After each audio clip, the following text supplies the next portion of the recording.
Bank sign reading 26 below early this morning, and for those not prepared for that extreme cold, it only takes a few minutes outside in this weather before frostbite, even hypothermia, becomes a real risk.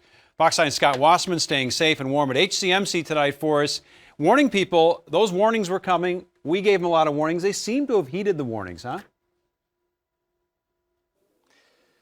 Yeah, Randy, just a few frostbite cases here at HCMC in the last 24 hours, but it's certainly been a record year already. Just since the first of the year, 20 cases of frostbite HCMC burn unit has seen. And in December alone, they saw more cases in December than they usually do in an entire year. Dr. Ryan Fay is joining me now. And Dr. Fay, why are we seeing these record numbers of frostbite? I think the biggest thing has been, December got so cold so early and so deeply cold that I think people just caught unexpected, caught unawares and just aren't prepared for it. Prepared for it. We told them, a lot of them heeded the warnings today, but a lot of people working outside, they could go home tonight. Is it possible they could be feeling some tingling sensation or maybe have frostbite and they don't know it? What do they need to know? Yeah, so if you're outside and you start noticing that you're feeling that burning, the tingling sensation, pain, that sort of thing, you're certainly at risk. And that certainly could be happening. If you get back inside, your hands, your feet, or whatever it is look white and mottled or purple.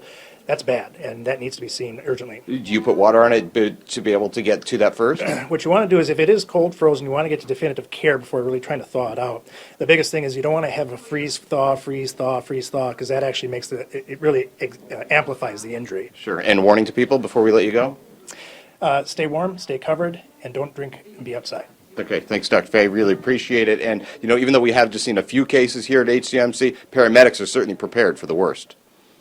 It's just another typical day for Matt Dion and Laura Reynolds from Allina Health EMS Emergency Medical Service, but some of the runs a little more than usual with the unusual temperatures. Cold weather, I think our psychological care actually increases at this time because people are stuck inside. You get that cabin fever feeling going on, so therefore they have more prone to having issues with their mental health. But surprisingly for us, no calls today for patients outside. No medical issues directly related to the cold. I think people got the message that it was a good day to stay home today.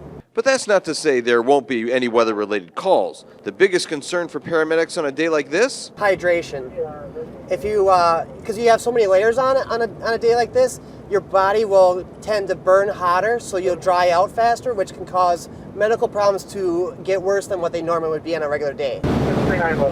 And on a day like this, even if the call is not related to the weather, paramedics must work quickly to minimize any exposure. Our ideal scene time is about 15 minutes. I'd like to see that down to like 5 to 6. Basically trying to assess the patient enough to make sure there's no injuries that are life-threatening, and then get them in the back of the truck as fast as possible. And you can't make it to those calls if your truck isn't working. So in the extreme cold, paramedics try keeping the ambulance inside as much as possible. If the crew is sent to a street corner, they would stay out there for anywhere from a half hour to an hour with dispatch checking on them to make sure that they're safe, warm, and comfortable. So even you guys, people are checking on you guys? Yes. Yeah, everyone tonight checking on each other, making sure everybody is safe. Back here at HCMC, we do want to let you know that the burn unit that is treating those frostbite victims, they are taking donations tonight for oversized mitten, gloves, hats, and sweatpants to help those burn victims that have frostbite. Back to you guys. Good idea.